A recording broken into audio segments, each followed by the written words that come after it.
Normally हमारा answer होता है कि metals are hard, metals are solid. Hard है मतलब सॉलिड है। बट हमारे पास एक मेटल ऐसा है जो हमें लिक्विड स्टेट में मिलता है। डेफिनेटली अभी आपको जो लर्न करना है वो रहेगा एक्सेप्शन। ये नॉर्मल पॉइंट तो 7th क्लास के बच्चे को भी मालूम है, 8th को भी मालूम है, 9th को भी मालूम है, तो ये हमारा पार्ट नहीं है।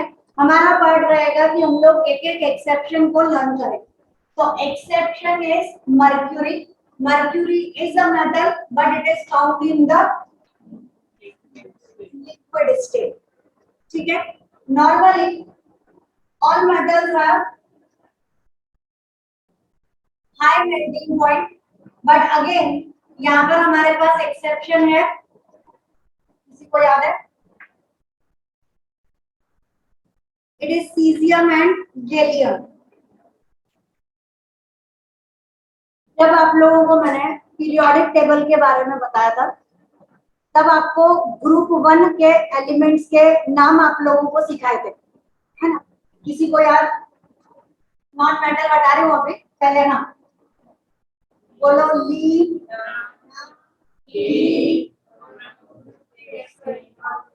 Very good. इट इज ली ना की रब से फरियाद। ली क्या था? लिथियम। एन क्या था? Sodium.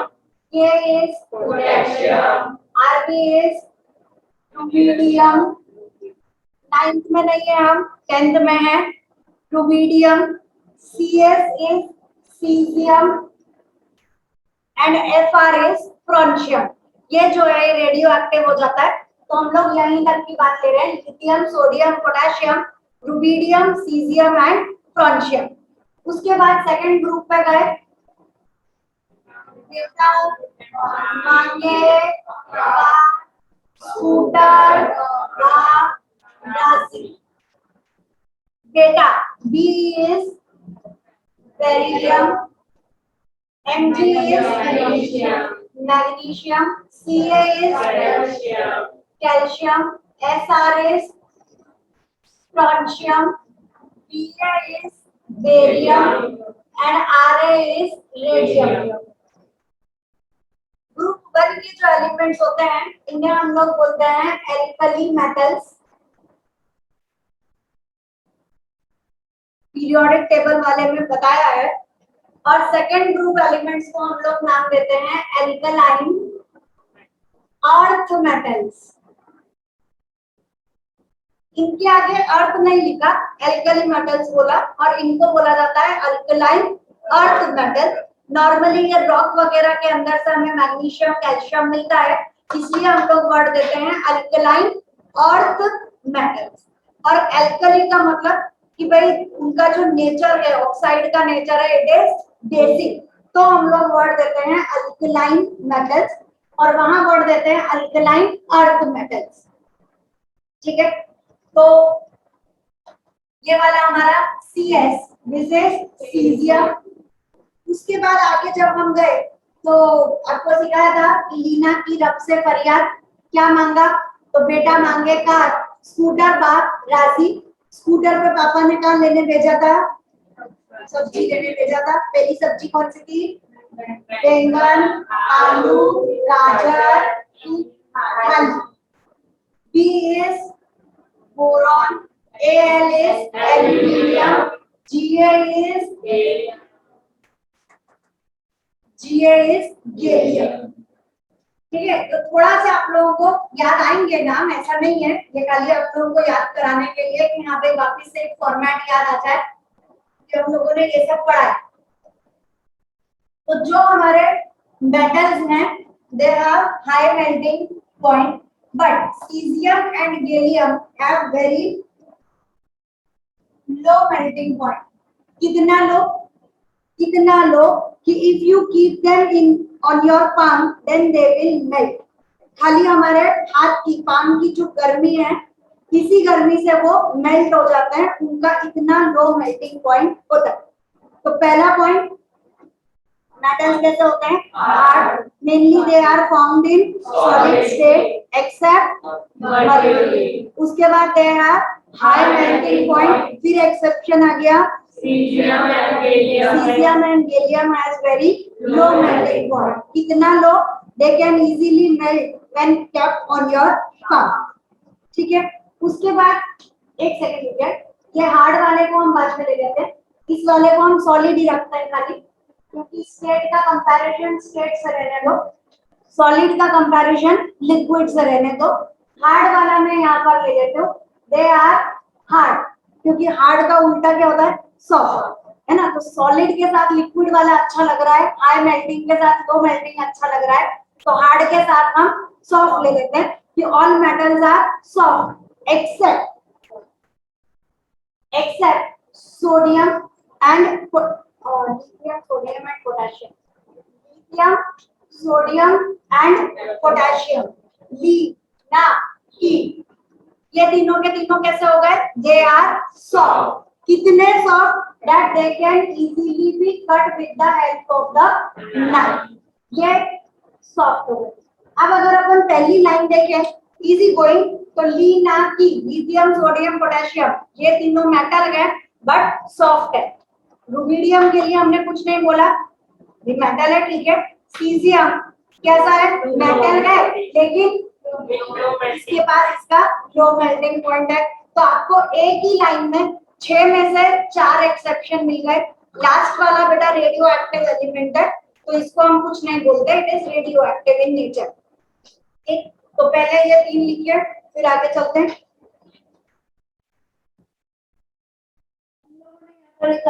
They have high melting point.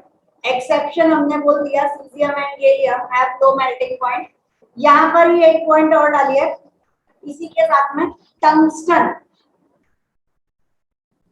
TUNGSTEN, tungsten has very high melting point. लिखिए, tungsten has very high melting point, so it is used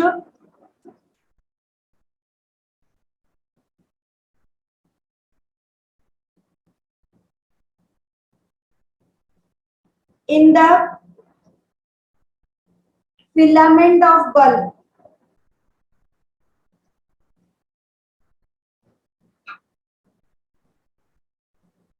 उसका melting point near about 3400 bulb, BULB bulb.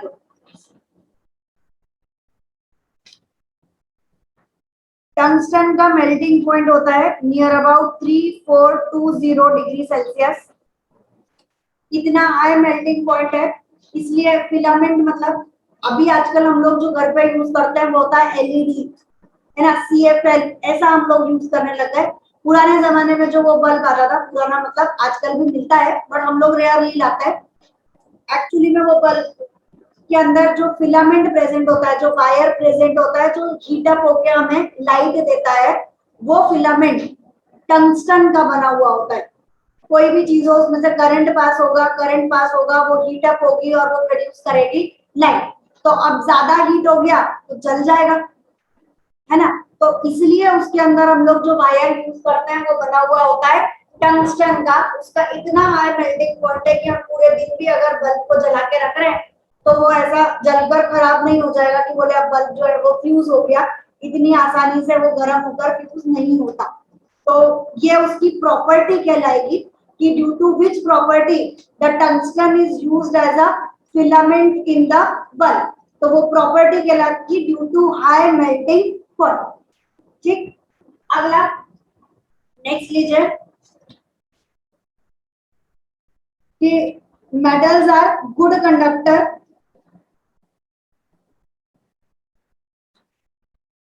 metals are good conductor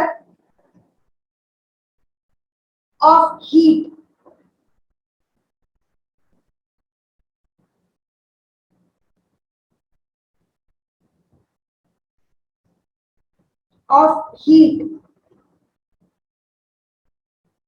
इसमें आगे लिखिए best conductors are silver and copper,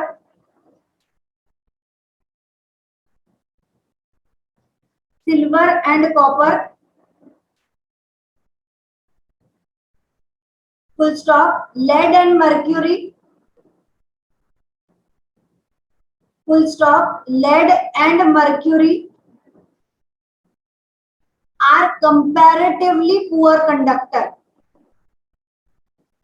definitely बहुत अच्छे conductor हैं, लेकिन copper और सिल्वर से कंपेयर करेंगे तो उनका नंबर नीचे आ रहा है, बाकी सबकी कैटेगरी में उनका नंबर ऊपर आ रहा है। Lead and mercury are comparatively poor conductor.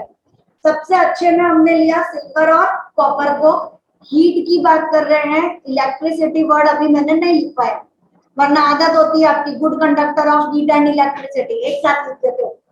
तो गुड कंडक्टर ऑफ हीट, तो सिल्वर और कॉपर हीट में भी आते हैं, इलेक्ट्रिसिटी में भी आते हैं, लेकिन लेड और मर्क्यूरी तो वो कंपैरेटिवली कॉपर और सिल्वर के कंपैरिजन में कम है, बाकियों से अच्छे। अब यहीं पर एक क्वेश्चन आता है कि भाई मर्क्यूरी जो है वो हम थर्मामीटर में यूज करते हैं ना, थर्मामीटर जो भी होता है it is filled with mercury. क्यों यूज करते हैं मर्क्यूरी को? It is because of two properties. पहली property, it is liquid in state, और second, it is good conductor of heat. Even हमारे बॉडी टेम्परेचर से भी वो क्या करता है, it gets rises up. तो लिक्विड है इसलिए हमें बढ़ता हुआ वो नजर आता है, और थर्मामीटर में पता चल जाता है कि हमें कितना टेम्परेचर है या नहीं है, कितना फीवर है, वो सब उसमें पता चलता है।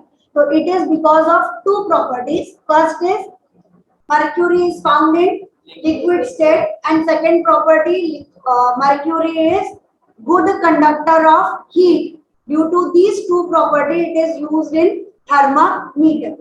पता चलेगा, आपको लिखना है, लिखिए।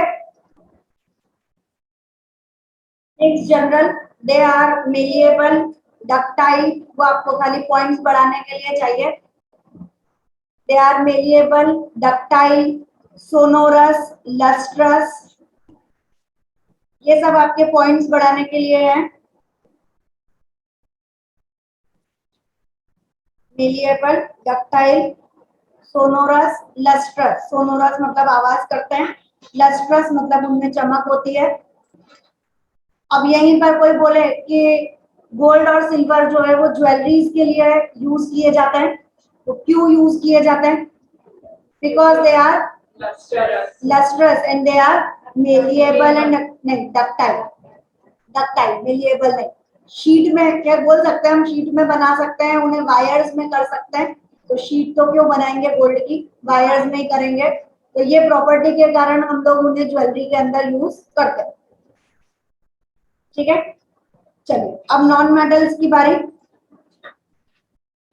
तो नॉन मेटल्स इसके ऑपोजिट चलते जाते हैं सारे के सारे।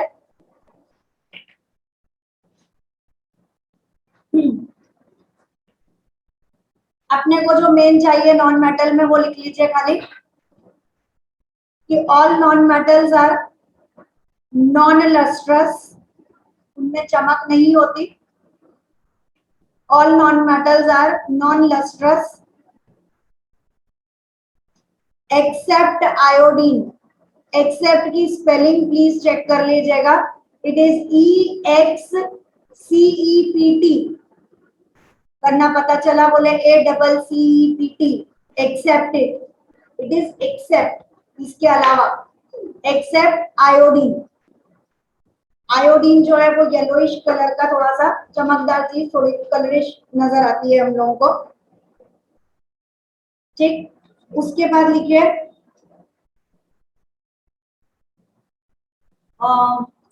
mainly non-metals are found in gaseous state.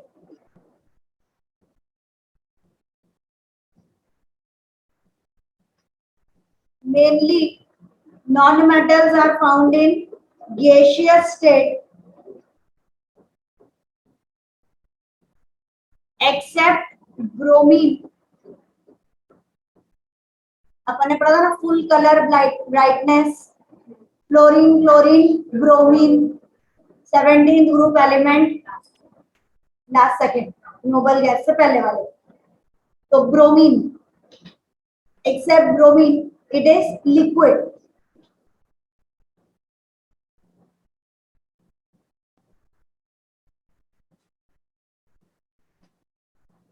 ठीक, ब्रोमीन लिक्विड है। मेनली जो भी होता है, ऑक्सीजन क्या है? गैस। नाइट्रोजन क्या है? गैस। क्लोरीन बोले गैस। तो मेनली जो नॉन मेटल्स होते हैं वो गैसियस स्टेट में मिलते हैं, लेकिन ब्रोमीन जो है वो हमेशा लिक्विड स्टेट में मिल रहा है। ऐसे ही हमने मेटल्स के लिए बोला कि mainly they are found in solid state, but mercury is found in liquid state. तो ऐसे वहां पर मेनली जो है वो सारे गैसियस होते हैं, बट ब्रोमीन जो है वो लिक्विड स्टेट में मिलता है। अब हम चालू करेंगे chemical properties.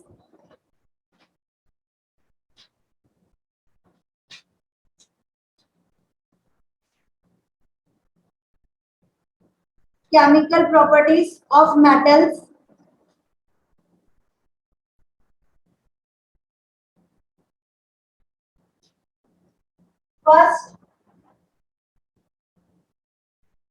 First reaction with air. Reaction with air.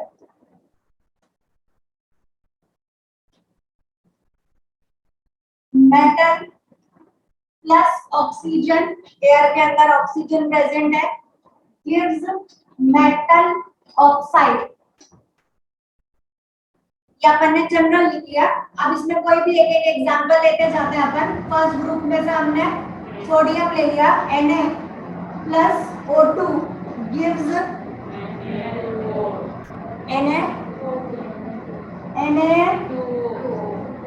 कैसे पता चलता है भाई? सिखाया ना। सोडियम जो है वो फर्स्ट ग्रुप एलिमेंट है, तो उसकी वैलेंसी 1।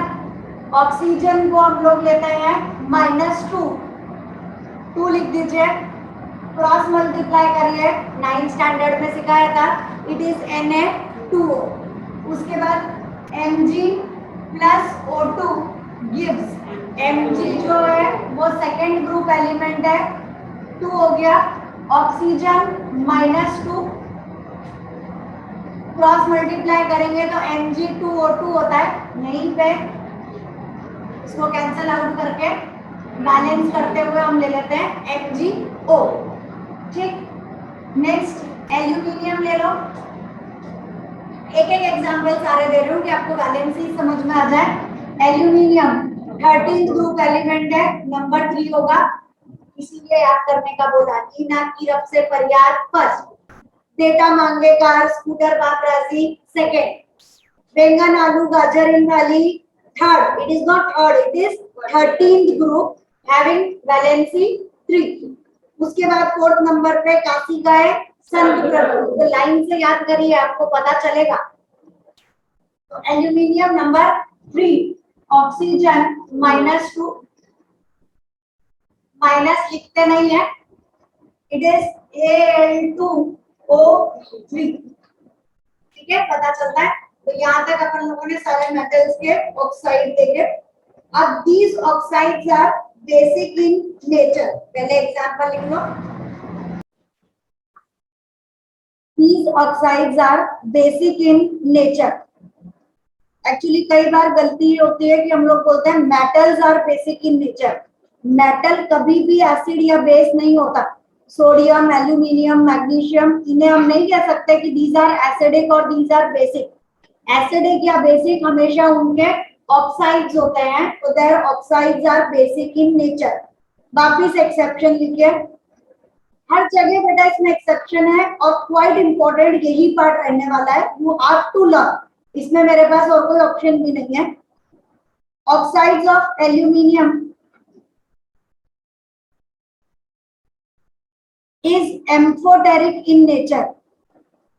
Ampho, AMPHO.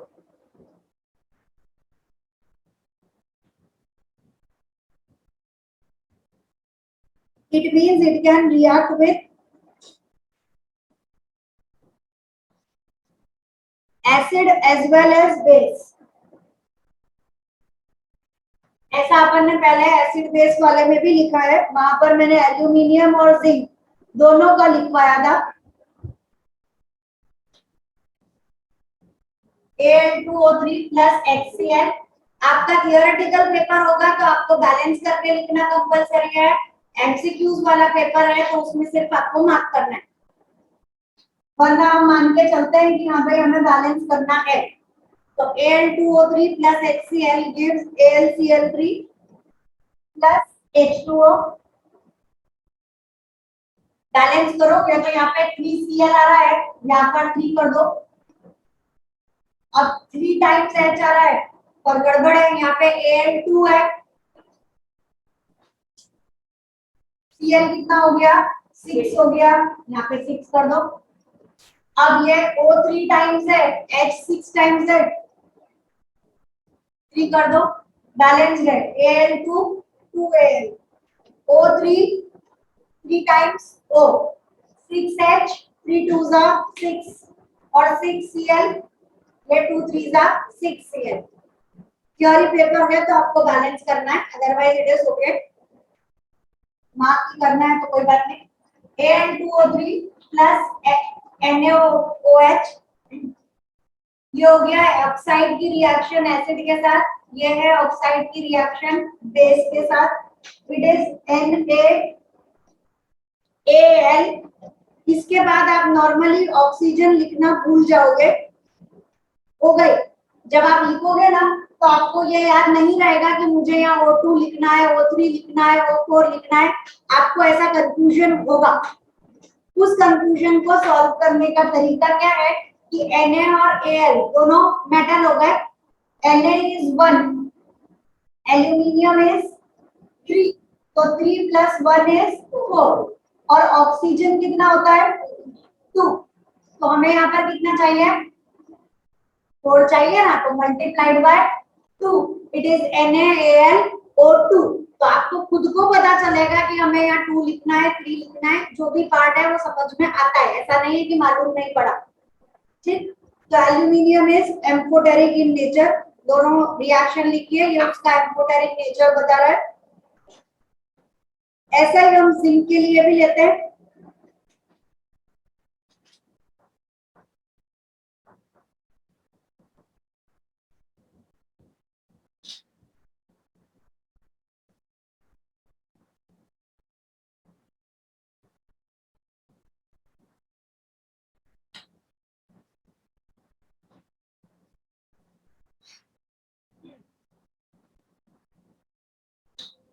नेक्स्ट हाँ डाल दो ना पानी, acid plus base salt and water, water तो निकलेगा ही बेटा, H2O है हमारे पास। नेक्स्ट, ये सब हमारे ऑक्साइड से रिलेटेड चल रहे हैं। पहले हमने ऑक्सीजन से रिएक्शन करा के ऑक्साइड बना दिया। अब ऑक्साइड की प्रॉपर्टी हमने बोला कि their oxides are basic in nature, exception हमने लिया एल्यूमिनियम इज एम्फोटेरिक। उसके बाद अब अपन लेंगे these oxides Na2O react with water to give NaOH, which proves that they are basic in nature। तो ये भी लिखिए Na2O plus H2O gives 2 NaOH, ऐसे K2O plus H2O gives 2 times KOH।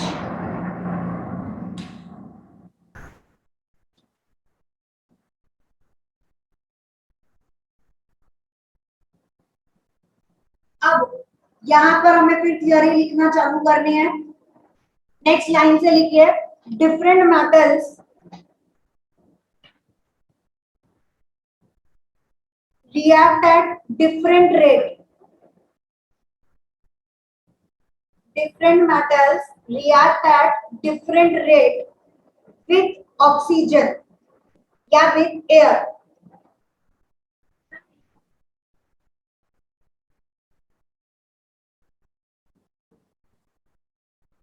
Different metals react at different rate with air or oxygen। First point, sodium and potassium, इसमें first point या ए number जो भी आप लिख रहे हो, sodium and potassium react vigorously, VIGOROUSLY,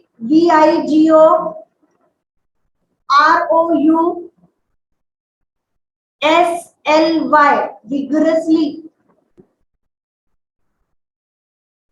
and catches fire.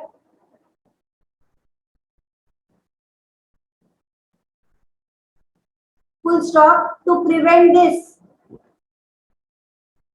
full stop. To prevent this, they are kept immersed in kerosene.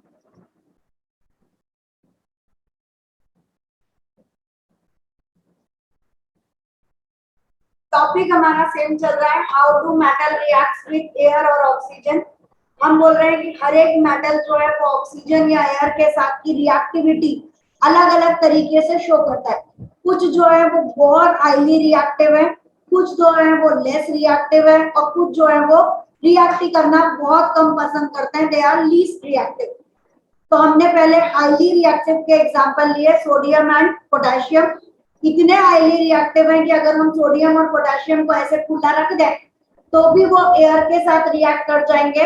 They react vigorously, बहुत जल्दी, फास्ट, और produces large amount of heat. कितनी हीट? मतलब हमने बोला दे कैचेस फायर, इसीलिए हम उनको कभी भी ओपन एयर में नहीं रखते।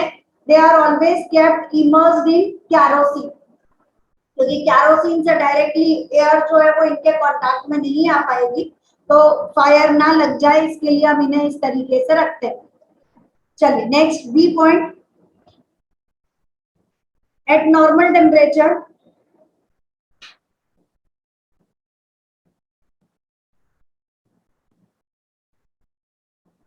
Magnesium, comma aluminium, comma zinc, comma lead are covered with thin layer of oxide.